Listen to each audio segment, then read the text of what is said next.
So the Philadelphia Eagles beat the Washington Commanders 26-18. I predicted the Eagles to beat the Commanders 29-20.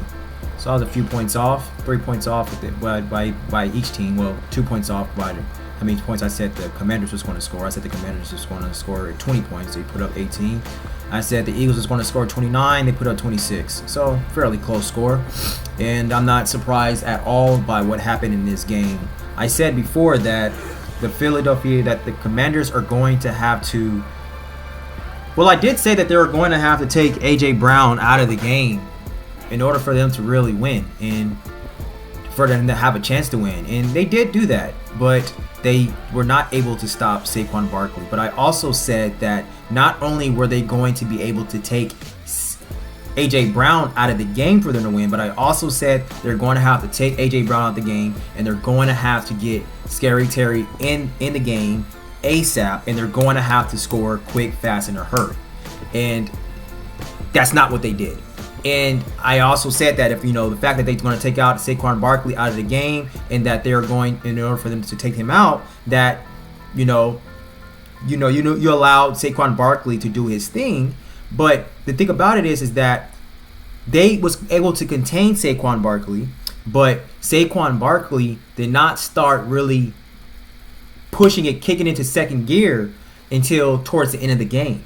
I mean, so that's the beauty. That's the beauty about the running game, and that's the beauty about playing great defense and having a great running game, because the running game may not show up until later on in the game. And so it's like just keep feeding the monster, keep feeding the monster, keep playing defense, keep the game close, beat that defense down. Over time, throughout the game, towards the end of the game, that defense is going well bust. Our running back will break one or a couple free. And that's exactly what happened. So that's what I was saying. So they took out A.J. Brown. A.J. Brown, I think he had a few catches. Let me see how many catches A.J. Brown had, actually. Let me see. Let's look it up. Let's see here.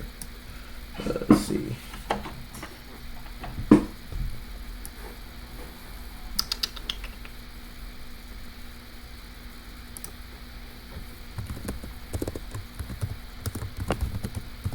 What was A.J. Brown's stats for today, for Thursday Night Football? What was his stats?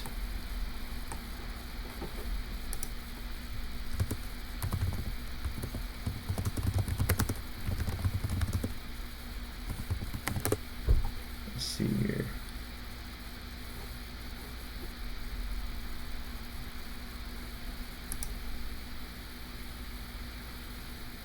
A.J. Brown had 8 targets, 5 catches, 65 yards. So. But the thing about it is that that's not like A.J. Brown type of game, But so the fact of the matter is they were able to contain A.J. Brown. They had the rookie on him, the rookie cornerback. That rookie cornerback, I forget the guy's name again. Gosh, I can't remember his name. Let me see. But he did a pretty good job of containing A.J. Brown throughout the game.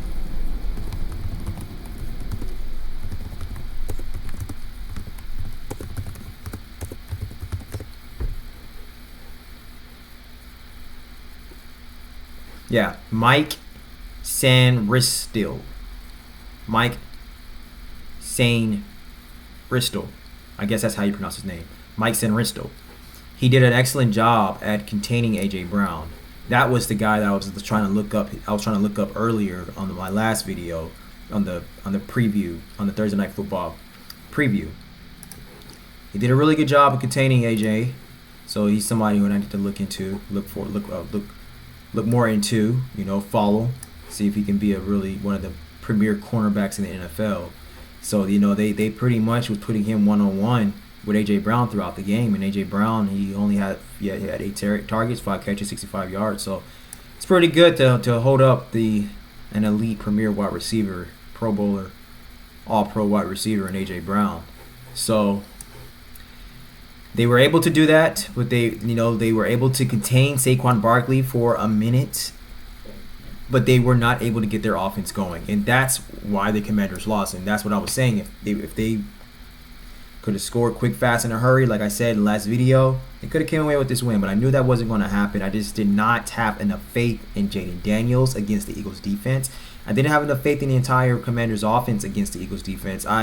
What happened tonight is exactly what I thought was going to happen, that the Eagles were going to overpower pretty much and out physical the Commanders, and the Commanders were just not going to have enough firepower to keep up with the Eagles when the Eagles was going to break away.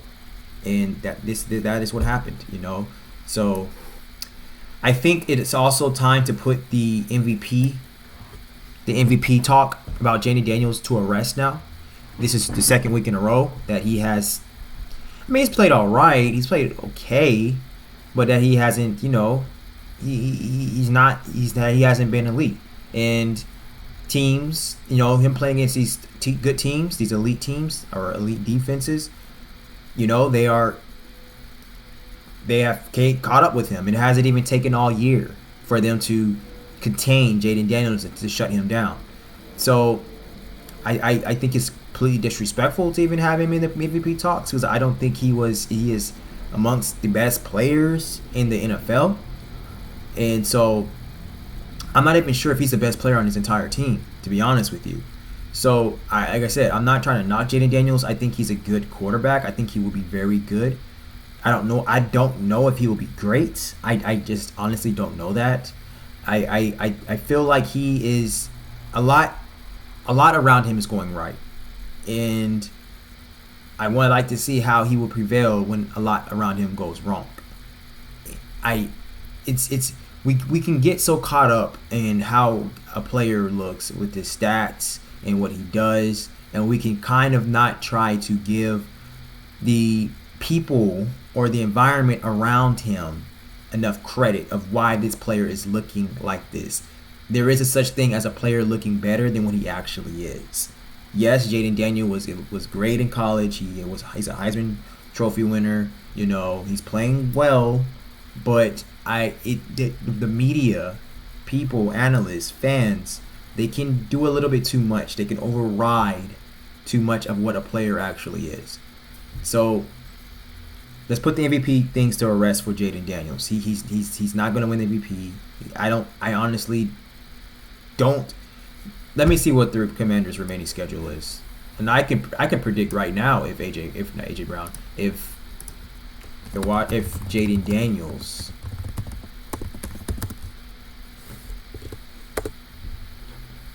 could win MVP, or if the Commanders could even win a few more games. Let's see here. I'm sure they'll win some more games, but let's see. Okay. So they lost 2 in a row. Lost against Pittsburgh, lost against Philly. They lost against Pittsburgh at 1 point. They got the Cowboys. Now that should be a win. So they should get back into gear. They got the Cowboys and they got the Titans. Those should be 2 wins right there. And then after that they got a bye, and then they got New Orleans, and then they got the Saints, and then they got the Eagles again, then they got the Falcons, they got Dallas, they got the Jets, they got the Dolphins. So they have a fairly easy schedule. The Patriots could. Whoa, hold on. Oh, that's preseason. I'm tripping. Whoa. Yeah. So their last game is against Dallas. Okay. Yeah. So they have a fairly easy schedule. They got Dallas twice.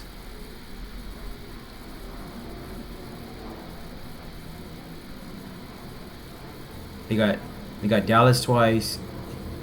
Yeah. So they got Dallas, Tennessee, New Orleans. So they can lose against. They should go 2-0 before they hit their bye. So they should win 2 more games before they hit their bye. And then they got the Saints coming off a bye. They should win that game because they'll be coming off a bye. They should win that game. And then they got the Eagles again. I don't see them beating the Eagles again. Then they got the Falcons. So they should win 1, 2, 3, 4, 5, 6. They should win.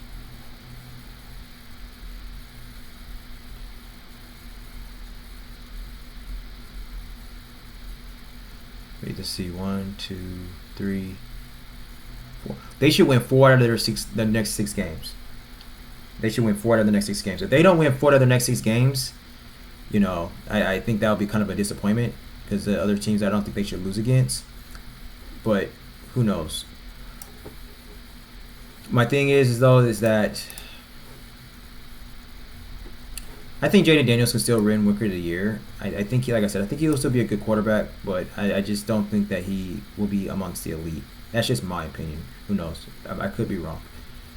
So the Eagles, they reminded the Commanders, the new kids on the block, and that in the NFC East they have a long ways to go. The Eagles kicker Jake Elliott. Oh my God, he was god awful. He left 6 points on the table with 2 missed field goals. And missed an extra point. But that didn't matter. Running back Saquon Barkley and the Philadelphia Eagles, they dragged the Eagles to a 26-18 victory. So they came out on top. It doesn't matter. Saquon put the team on the back towards the end of the game when he came through when it really mattered, like what great players does, and they capped on a victory. Let's see here. What else do I need to go over? So yeah, Jaden Daniels, he threw an interception to Eagles safety Reed Blankenship. The Eagles secondary, man, they drafted really well this year. I mean, the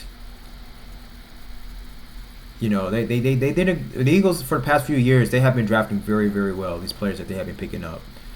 So that's one thing about the Eagles, man. They do draft extremely well. Let's see. Barkley put the final nail in the Commanders' coffin 2 plays later when he took a toss to the right, cut back to the middle, and hit the gas pedal until he wound it up in the end zone again. This was the last time that he got into the end zone for a 39 rushing score. Saquon Barkley totaled 146 rushing yards and 2 TDs on 26 carries in a winning effort. Thursday night marked Barkley's 4th game with at least 140 rushing yards this season, which is already tied for the most such games in a single season in Eagles history, along with franchise rushing leader LaShawn Shady McCoy. He did this in 2013. Jalen Hurts threw for 221 yards on 18 to 28 passing, in addition to rushing for 39 yards and a TD on 10 carries. So he got another rushing touchdown. He is scoring a lot of rushing touchdowns every single game. He did go into the blue tent because he was evaluated for a concussion, but he came out. He was good. He came out jogging, went into the locker room right before halftime. So right after that concussion, he came in. He rushed for a 1-yard touchdown, a 1-yard push. The touch push. Despite being evaluated for concussion. Jaden Daniels, he finished with 191 passing yards and a TD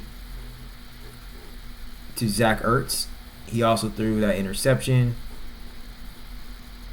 5 of the Commanders' 10 offensive possessions, excluding the end of the first half, ended in punts, while 2 others concluded with a turnover on downs and an interception. So it was just a complete off night for this Commanders offense.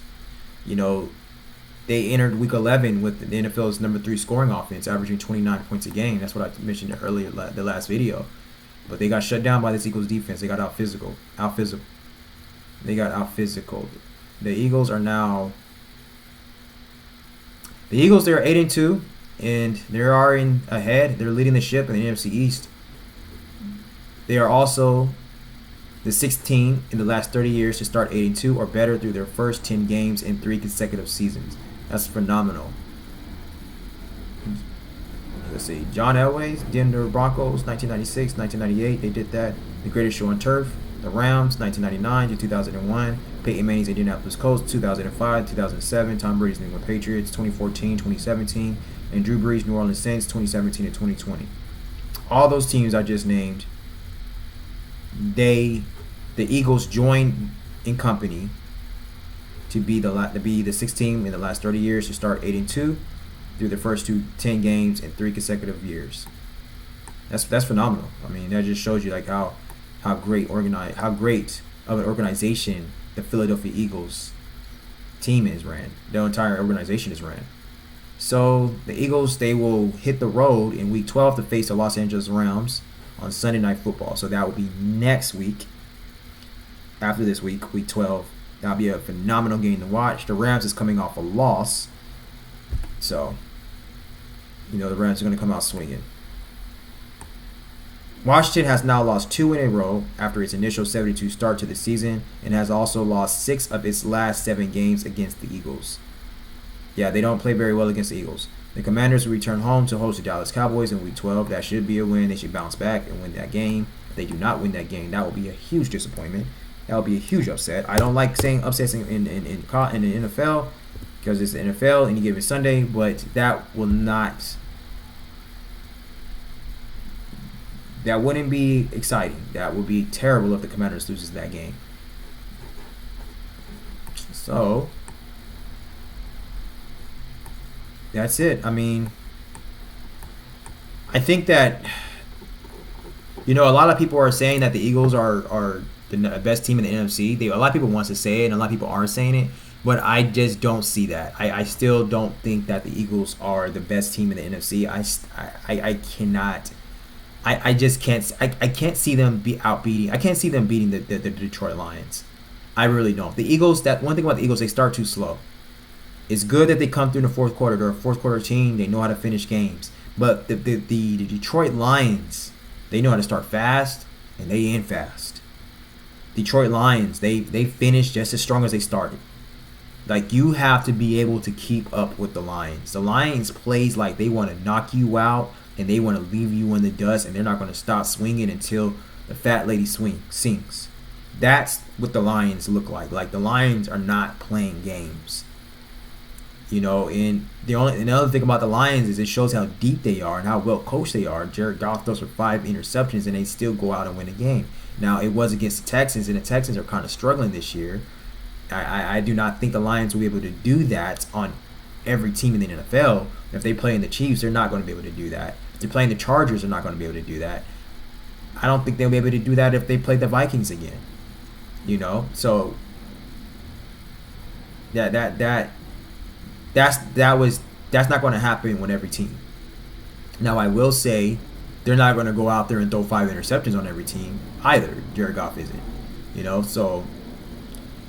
But with that being said, I just don't think the Eagles are better than the Lions. I do think that they will give the Lions a run for their money, but the Eagles has the better quarterback. The Eagles has the better receiver corps. The Eagles does have the better offense. The Lions has the better offensive play caller. The Lions has the better coach. The Eagles has the better defense. I will give the Eagles the better defense. The Lions, they don't have their defense is so. The Lions are they just know how to win games. And the Eagles does too. The Eagles do too. It'll be a great game to see the Lions and the Eagles play against each other. It would. I don't know if let me see if they're playing against each other this year. They are kind of evenly matched. The Lions, they just know how to beat you down, man. The Lions are physical, and they know how to. Let me see. Eagles remaining schedule.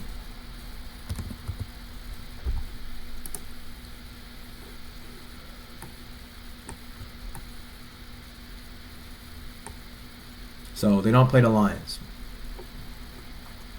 So if they do play them, they'll play them in the playoffs. The Eagles' remaining schedule is, I'll read it to y'all. Dallas. No. My bad. Not Dallas.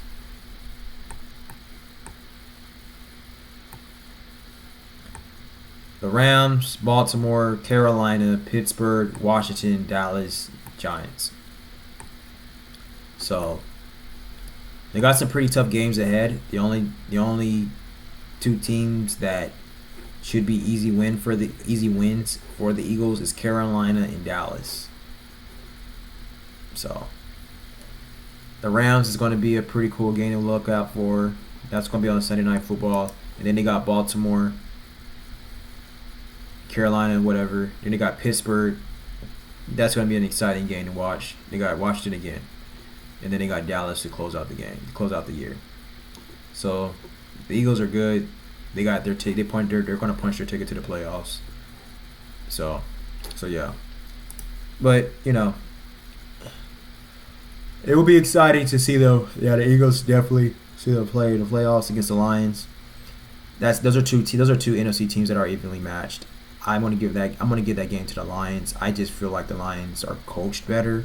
So I think that that's why the Lions will end up winning if they do play. Let's see what happens, man. But hey, I was right about my score. I was almost right. I was right about who won. I was almost perfectly right on the score of the teams that played tonight. But that's pretty hard to do. But hey, I'm kind of liking the how close every single week I am with these games. Some games I'm way off, but for the most part, most of these games, that's why I'm doing these. That's why I do these recaps and these previews. I am pretty late with posting my videos, and like sometimes these games be on and the video is just not being uploaded. So I gotta do better with that. But I like how close my score predictions are being. So it's pretty cool. It's pretty cool to see that. Sometimes I see myself rooting for a team that I really don't care about because I want to know how right I am. So yeah, but that's all I got for right now. I don't have anything more else to say, but hey man, the Philadelphia Eagles are looking great. They're looking solid. Saquon Barkley is looking excellent. A.J. Brown, even though he had a kind of an off night tonight, he's looking good. The Eagles, they're defensive. They're two defensive backs, the two cornerbacks, two rookie cornerbacks is looking good. Their pass defense is looking good. Their defense all around is looking good. Jalen Carter, he has took his career to a whole nother level. He has shifted gears. He has went to second gear. Man, Jalen Carter is looking like amongst one of the best defensive tackles in the entire NFL, and because of him, that defense is looking phenomenal. He is the anchor of that defense. That he is a huge reason why that defense is looking the way it is, and that pass defense is playing lights out. So I mean, the Eagles, they have drafted strategically well. Their up front is dominant. They are winning in the trenches. They are shutting down running games. They are in these quarterbacks' faces. They was in Jaylen Daniels' face all night. Jaylen Daniels did not have enough time. He couldn't process anything. He couldn't do anything because Jalen Carter and that defensive line, they were in his face, and that's how you win games. They are winning games in the trenches. They are avoiding the deep passes. They are avoiding the big plays downfield, and they are stopping the run, and they are running the ball down your throat, and there is really nothing you can do about it. The Eagles are a trench-dominant team. That is something that the Eagles are. So I'm loving how the Eagles are playing football. I really am. I mean, they are regardless if you can shut their running game down, they're going to keep running that ball down your throat because they know eventually Saquon Barkley is going to break one. They have one of the best, if not the best, running back in the game. And then they have a play that only one team so far this year was able to stop, the tush push. Green Bay Packers was the only team able to stop that. So, I mean, the Eagles, I'm loving how they're playing, man. They are playing like they want to dominate you in the trenches, and then, eventually they're going to take away and win the game. That's how you win games, man. So, shout out to the Eagles. Shout out to Jalen Hurts. He is a true leader. The Eagles, they got some great players, man. They got some great ballers. My only thing about the Eagles is that I don't trust their coach. I really don't. I think their coach is going to screw it up for them in the playoffs. I really do. But who knows? I could be wrong. I mean, he did one time get them to the Super Bowl, and they're putting things together. So who knows? It's the same thing with the Lions. Not the same thing, but with the Lions, I think I love their coach. They have a great coach. They have great coaching staff. Ben Johnson, Dan Campbell. But I think their defense is going to let them down in the playoffs. Same for the Ravens. Like, I love the Ravens coach. I love the Ravens quarterback. I love the Ravens personnel, but I don't love that defense. That's why I think the Ravens is going to get knocked out of the playoffs as well very soon. I don't think they're going to go too deep. Those are teams that I don't really think is going to go deep into the playoffs. The Eagles. Well, no, not the Eagles. Well, yeah, the Eagles, the Lions. I don't think so. I don't know.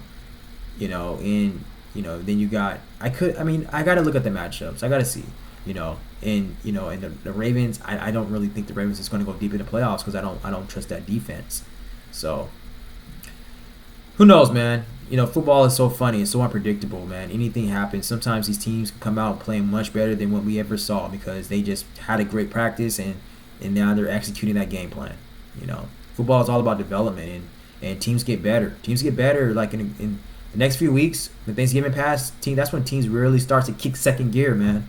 Like, for real. So, hey, that's all I got for right now, man. I'll be back tomorrow. I'll be back tomorrow, talk about some more football, see what's up, follow up, and go over some previews of the games this weekend. And I'm really, really looking excited to my Chargers beating the Bengals this week, beating the Bengals on Sunday Night Football. I'll be working that game. I'll be there. And I'd never been to a Sunday Night Football game, so this is going to be exciting to witness that in person, live. That's going to be exciting. So, yeah, I thank y'all so much for watching. Please like, comment, share, subscribe. Let me know what you feel about tonight's game, Thursday Night Football recap. Let me know what you think about the Eagles. Who you think is going to win the Super Bowl? Who you think is going to represent NFC in the Super Bowl? I said the Bears. It's not looking like it. It's not looking like the Bears is going to even make it to the playoffs. Who knows? They can, though. They still have a chance. They fired their offensive coordinator. Let's see what happens with Caleb Williams. But yeah. Let's see, man.